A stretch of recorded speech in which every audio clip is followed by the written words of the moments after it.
I want to thank everybody for being here. I want to in particular thank the mayor and district attorney for joining me, as well as some other people that we will be introducing here shortly. Let me explain what's been going on since I was last here in Uvalde. I went back to Austin, Texas, and I met with every state agency that could help in any way the people of the community of Uvalde. That obviously includes the families of the victims, the friends of the victims, the victims including anybody who was in that school who made it out alive, but also benefits that would aid anybody who lives in Uvalde. The entire community has been affected by this horrific crime. And through these state agencies that you will be hearing more about here shortly, you will see that we have, as a state, tremendous benefits that can aid those who are suffering and those who will continue to suffer, sometimes for many years.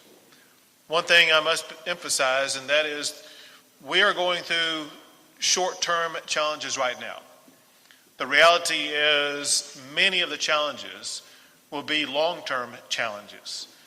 Texas stands with Uvalde for the long term in helping every single person in this community be able to piece their lives back together, to heal as much as they possibly can. We will be here as long as it takes. Among other things, I know that there have already been some offerings to ensure that cost of funerals will be taken care of. During the course of the meeting, there was an anonymous donor who attended the meeting and provided $175,000 to ensure that every cost of every family concerning anything about the funeral services is going to be taken care of. We appreciate that anonymous donor for his generosity, and we will ensure that those resources get into the right hands to make sure that no family who is suffering from incalculable heartbreak at this time will have to worry about a single cost with regard to anything concerning this travesty. Now, in addition to that, there are all kinds of needs as well as all kinds of services. One of the needs is need for mental health care, and we have an abundance of mental health care services that we are going to be able to provide. That includes state and private providers that will be providing mental health assistance to anyone in the community who needs it. And when I say anyone, that means the totality of anybody who lives in this community. We believe that you would benefit from mental health care services. Those mental health care services are free. We just want you to ask for them. The way that you can ask for them, whether it be today, tomorrow, next month, or next year, is this number: 888-690-0799. Mental health care can be reached by calling 888-690-0799. That helpline will be answered 24 hours a day, 7 days a week, whenever you need it. In addition to that, I am announcing the establishment of the One Star Foundation Fund to assist with ongoing challenges that would be faced by the victims of this crime. To put this into perspective, to help you understand how this works, we opened up a fund like this in the aftermath of Hurricane Harvey to assist all of the thousands of victims of Hurricane Harvey and received millions of dollars in support that went to those who faced challenges because of Hurricane Harvey. The exact same thing applies here. Right here is the address. It's onestarfoundation.org. onestarfoundation.org. To be more precise, if you go to onestarfoundation.org/Uvalde, you make a contribution at that site that is already a pre-registered 501c3 organization, provide a donation to that site. There is no overhead cost. 100% of the money that you donate is going to be going directly to victims of this horrible crime to help them with their lives. One of the pre-designated donation sites that it would be going to is the Robb School Memorial Fund. So again, the onestarfoundation.org.uvalde. Well, you can do your part to help out the people in this community that are suffering in incalculable ways.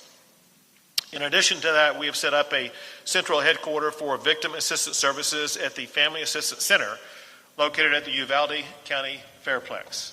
As we'll discuss probably here momentarily, there may be a relocation of that site, and we will keep everybody fully informed about where the relocation site will be. Every family impacted by the shooting has been assigned an advocate to help them with their needs. Among other things, there will be airfare, for example, whether it be through American Airlines, United Airlines, or JetBlue Airlines, that will provide victims' families with flights free of charge so that they can get here and be with their family members. The Family Assistance Center will cover the travel and lodging costs of families who have lost loved ones.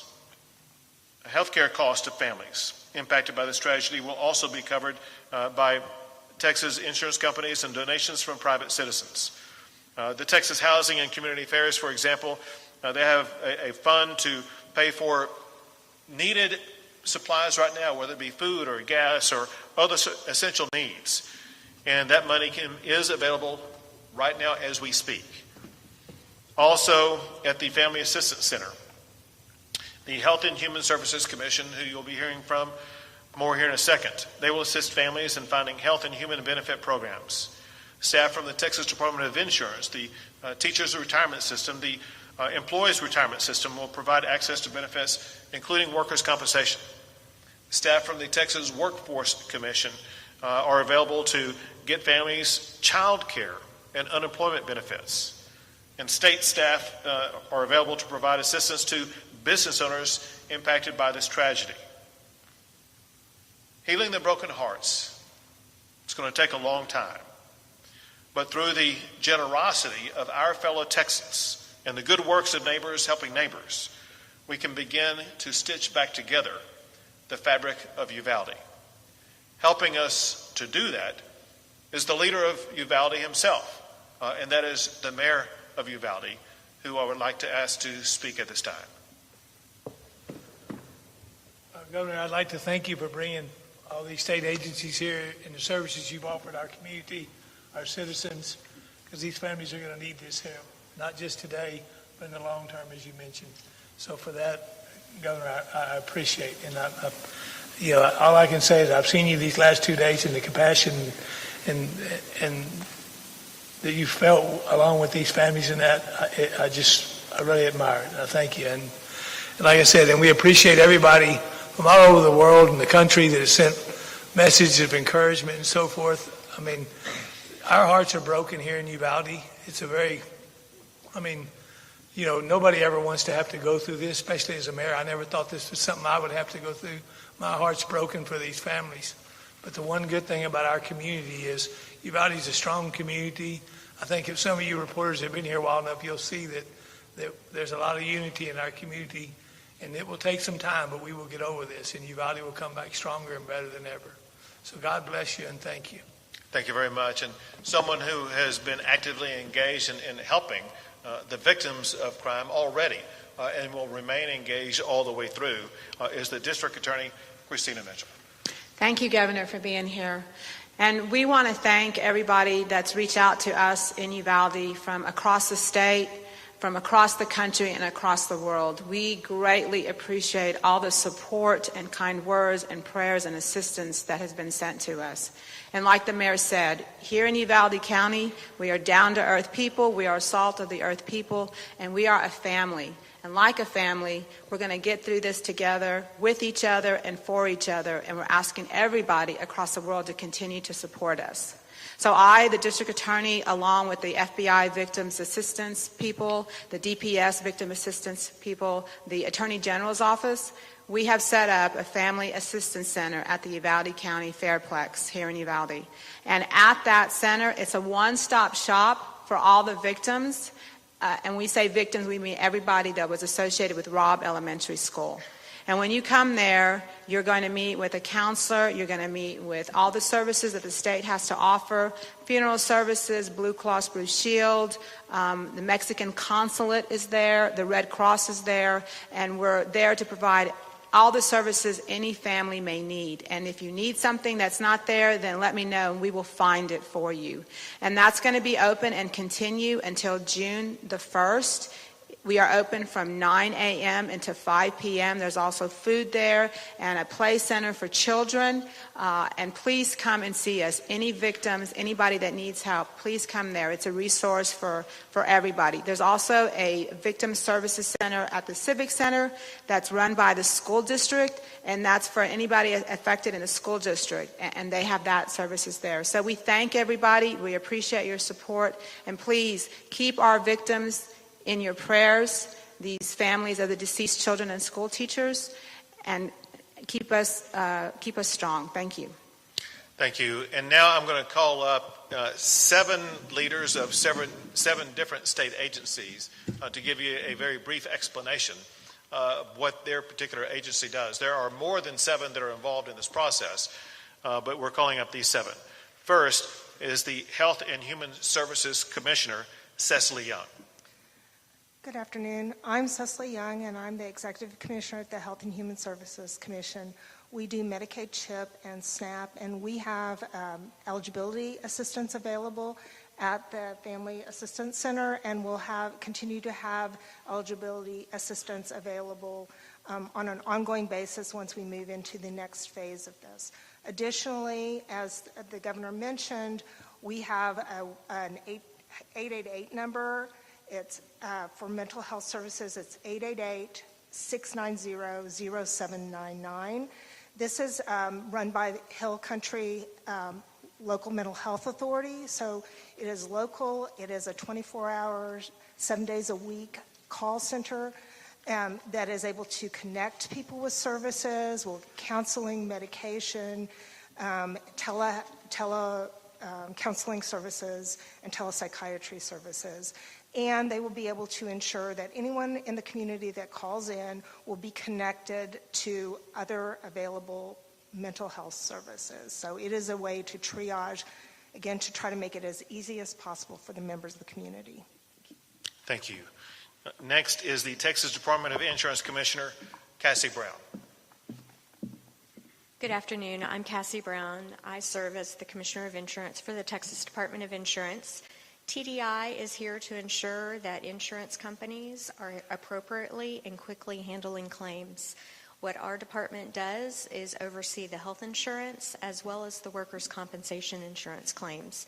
So if you are going to, if you're a private sector employee, if you're a public sector employee, those employed by the school district or those first responders, they're going to have workers' compensation coverage. Private sector employees should check with their employer to see if they carry workers' comp. Workers' comp covers mental illness and PTSD, so please make sure that you are taking advantage of that benefit for you. We have staff available at the Fairplex Center to help you start the process for processing your workers' compensation claims and to explain all the benefits that are available to you under the system. Thank you. Thank you. And now from the Teachers Retirement System, Brian Guthrie.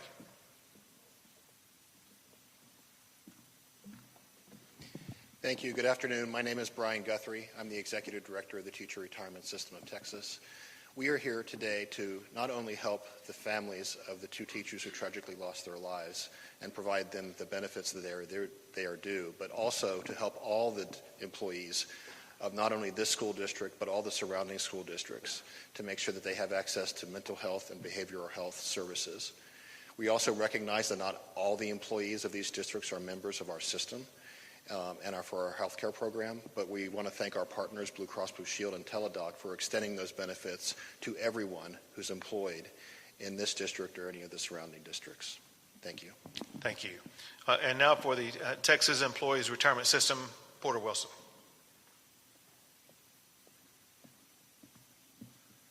I'm Porter Wilson, the Executive Director of the Employees Retirement System of Texas. We provide retirement benefits, but more importantly here, health insurance benefits to state employees, but also to employees of higher education in the community. So the local community college employees will get health insurance from Health Select of Texas, which is provided by Blue Cross Blue Shield of Texas. And we've activated a 24-hour crisis hotline to help connect medical and mental health services. And we have that information available on the flyer. Thank you. And now from the Texas Workforce Commission, Ed Cerna.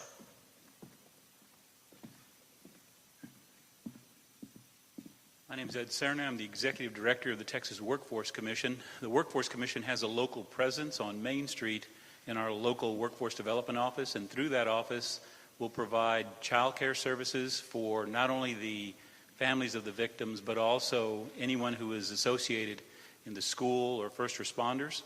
We'll also look to protect any TANF or SNAP benefits that an individual is receiving, so that they don't lose those benefits because they're unable to work or to continue their training. We'll also assist with anyone needing priority concerning unemployment insurance or businesses that need assistance during this time. We're available locally, so please, and we're also out at the Assistance Center as well. Thank you, Governor. Thank you. And now the head of the TDHCA.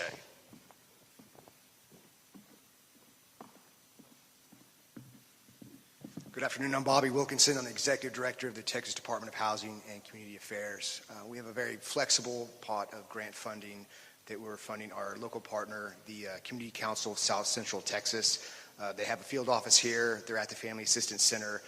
They're already passing out grocery and gas cards. They can help with lodging expenses, even some extended family. Maybe your grandma or someone's here and she needs help with gas, with lodging, etc. It's very flexible, and we're looking forward to helping as many people as we can. Thank you. Thank you. And last is the head of the Texas Education Agency, Mike Morath.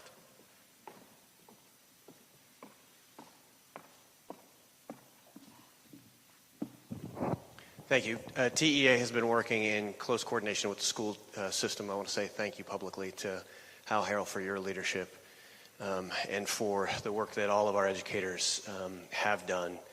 The agency provides support directly in the form of grant funds. We have offered supplemental counseling services. Those counseling services have been provided really around the clock and since this began, and will continue to provide support as the school district prepares its responses for both summer and this fall. Thank you. So once again, whether it be the services you heard about, or there are many more that we talked about earlier, providing briefing to local officials. The state of Texas has robust resources to ensure that these families who have been devastated by this horrific crime, as well as the entire community, we will be able to help them with any and all of their needs. I cannot overemphasize enough that everybody, students, teachers, law enforcement, everybody in this community, please avail yourself of absolutely free mental health care. It'll pay off in the long run. With that, I'll be happy to take a few questions. With Univision, Governor. Don't import me again. Go ahead. Please.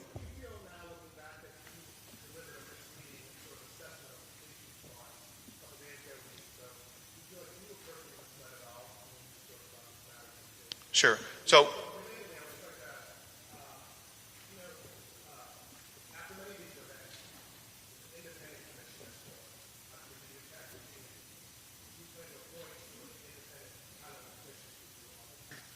I'll directly answer your questions. Before I start answering questions unrelated to the discussion that we've had about the benefits that we're providing to the community, let's take those questions first. I'll come back to you first. Go ahead. Governor, do you plan to call a special session either this year or early next year? Next year you will be starting on anyway. But will we call a special session now or soon? I'll put you second in the queue. Let me make clear, maybe I wasn't clear. Before I start taking questions unrelated to the benefits that we're providing to the community. We have an obligation as a state to communicate to the people of this community the benefits that are available to them. Their lives are crushed. They have no idea what's going on. They may have no idea whatsoever how they're going to pay a bill. Let me give you an easy example of something explained to me. There was a parent who lost some glasses that were crushed in everything that happened. And he told someone he had no money to pay for it. We have money to pay for that stuff. There are people who have no idea about getting food. We have money that can buy them food. Let's discuss, if you have any questions about these benefits. If you don't have any questions, that's fine. But if there's anybody here. Governor, with all due respect, for 3 days this community has heard a version of the story based in large part on what you told them on Wednesday afternoon that these officers had acted with amazing courage. Today we learned that 19 officers stood in the hallway of that school for nearly an hour while a gunman was inside with those children, which goes against the way they've been trained. Sure. And I'm going to be answering that, and that's his. No, I'm going to fully answer it, because that's what he asked, and I told him I'm going to answer his question first. Hold it. I understand. Is there anybody here who has any question about the benefits that are being provided to anybody here who's suffered because of this crime? All right. So let me answer your question. So your question. No, I remember it. Short answer, yes, I was misled. I am livid about what happened. I was on this very stage 2 days ago, and I was telling the public information that had been told to me in a room just a few yards behind where we're located right now. I wrote down hand notes in detail about what everybody in that room told me in sequential order about what happened. And when I came out here on this stage and told the public what happened, it was a recitation of what people in that room told me, whether it be law enforcement officials or non-law enforcement officials, whatever the case may be. And as everybody has learned, the information that I was given turned out in part to be inaccurate. And I'm absolutely livid about that. And here's my expectation. My expectation is that the law enforcement leaders that are leading the investigations, which includes the Texas Rangers and the FBI, they get to the bottom of every fact with absolute certainty. There are people who deserve answers the most. And those are the families whose lives have been destroyed. They need answers that are accurate. And it is inexcusable that they may have suffered from any inaccurate information whatsoever.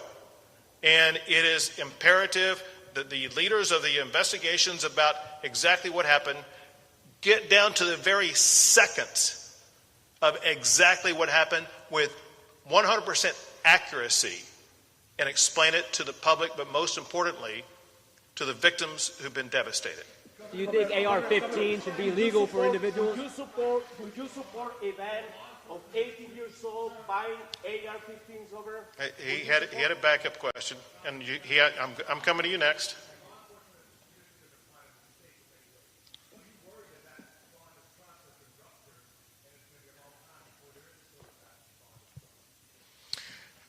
My expectation is that as we speak and every minute going forward, law enforcement is going to earn the trust of the public by doing exactly what they're supposed to do from this point on, and that is making sure that they thoroughly, exhaustively investigate exactly what happened and explain to you and the public and the victims of the crime exactly what happened. Do you think AR-15 should be legal? I told this guy I was coming to him next. I'm Sid Christensen with the San Antonio Trustees and First Respecters. We're going to call a special session to deal with this, specifically the issue of gun violence. both Republicans are joining Democrats in asking for one? And is there going to be any specific legislation to come out of that? For example, will you roll back some of the liberalizations that you made in gun ownership and gun usage, such as the so-called constitutional carry? That's a big issue for a lot of people. Sure. People like that man should never have had a gun to start with. Well, let me answer your second question first, and then I'll answer your first question. So in your second question, you talked about the rollback of any of the legislation that I signed this past session. Let's be clear about one thing. None of the laws that I signed this past session had any intersection with this crime at all. No law that I signed allowed him to get a gun, the gun that he did get. And so, again, there was nothing about the laws from this past session that has any relevancy to the crime that occurred here. With regard to special session, let me just say this, and that is, first of all options are on the table. Second, most importantly, to your point, do we expect laws to come out of this devastating crime? The answer is absolutely yes. And there will be laws in multiple different subject areas. For example, I do fully expect to have every law that we pass in the aftermath of the Santa Fe shooting to be completely revisited. And first, we need to gain the information about exactly what happened at the school to find out the extent to which those laws were complied with, to the extent that they were not complied with, to find out what shortcomings allowed this travesty to occur. Then second, we need to have a discussion and pass laws to make sure that our schools are safer. And the people of Uvalde, but the people of Texas deserve that. Second, as I was discussing 2 days ago, you can expect robust discussion, and my hope is laws passed that I will sign addressing health care in this state.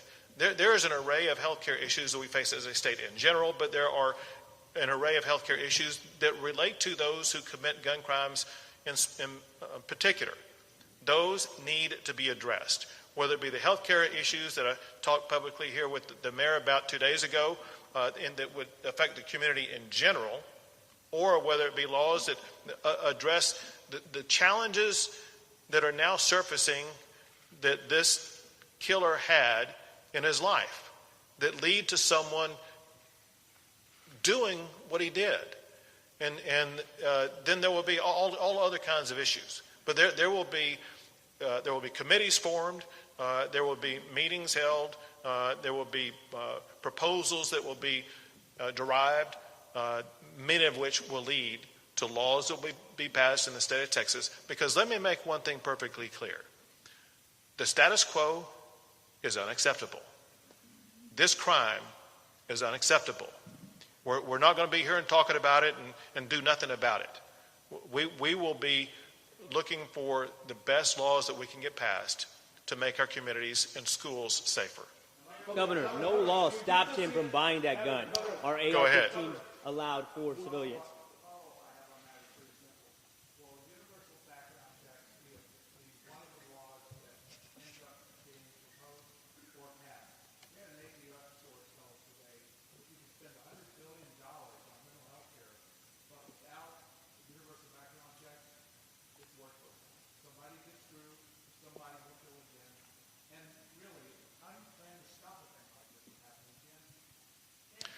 Let's be clear about a couple of things that show that these background checks, if everyone wants to seize upon a particular strategy and just assume, well, that's the golden strategy right there.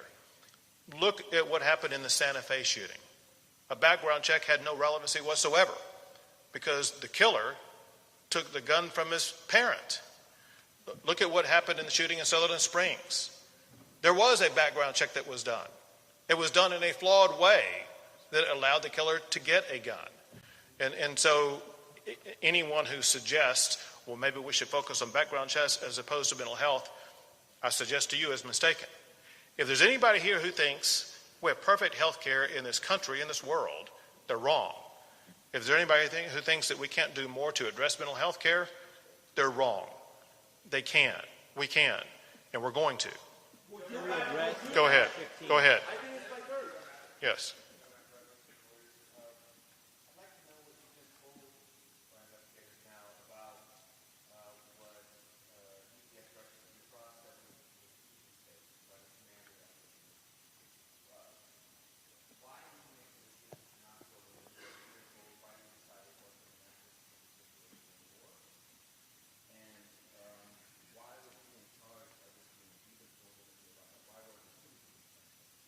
What I've been told about that is several things. One is that this is an ongoing investigation and that there have been obviously new facts and information surfaced, revealed as a result of that investigation that are different today than they were 2 days ago. Second, there will be ongoing investigations that detail exactly who knew what when, who was in charge of what strategy, why was that particular strategy employed, why were other strategies not employed.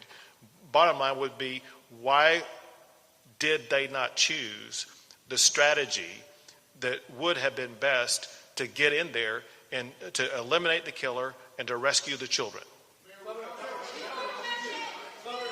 I can't hear you. I can't hear you. Would you consider a banning of Go ahead. 18 years old buying AR-15? Governor, please.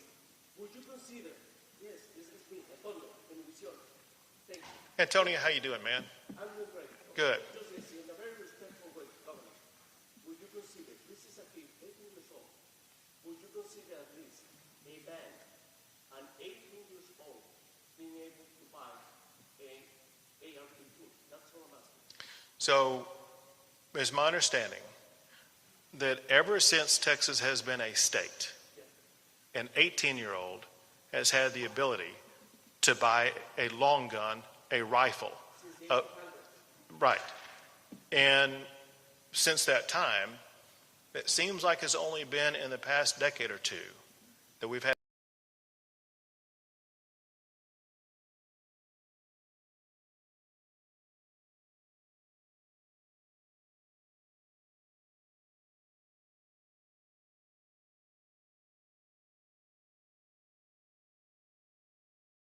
on.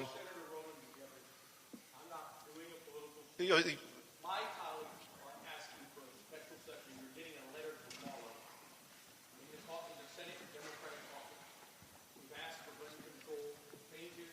I'm asking you now to bring this back in 30 weeks. I apologize for interrupting the press conference about the needs of this community. I've been here for 3 days with all of these elected officials. This county judge has worked his ass off. The mayors and city council people. I don't know how to express the loss of the families that I've talked to. And I know you feel it too. We have to do something, man. Your own colleagues are calling me an 18-year-old shouldn't have a gun. This is enough.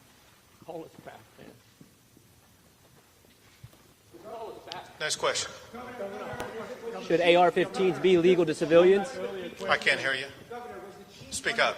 On that earlier question about the Uvalde Consolidated School District, Chief Pete Arredondo, are you specifically investigating him, and what is the status of his employment? Has he been stood down under investigation? Sure. Can I was unable to hear the first part of your question. Would you restate it? On the school's police chief, Pete Arredondo, the gentleman who stopped police going in earlier, is he specifically under investigation, and what is the status of his employment? Has he been stood down pending investigation? What is the situation? Okay. So every act by every official involved in this entire process is under the investigation conducted both by the Texas Rangers and by the FBI. Every act of all of those officials will be known and identified and explained to the public. But I cannot overemphasize enough, we need to get that information to the families of all these victims who deserve to know the most. As far as his employment status is concerned, that's something that is beyond my control and I have no knowledge about. Go for it. Sure. What do you plan to do to hold the local police accountable? You talk about 40 minutes not in the classroom. Is there anything on your end that you can do to hold the police accountable? You know, as the governor said, I'm not in law enforcement. I have not. I'm the mayor of the city, and once we know what took place, what went down, we'll get to the bottom of it and see. I've been just as confused as you are, because as the governor was, I got the same information that the governor got until yesterday afternoon, I was blown away, and again this morning, other information. So I don't have an answer for you yet, but I can tell you if we need to make changes in that, we will. Governor, you're making mental health more available. Governor, we got one question. Come on. That's it? That's it.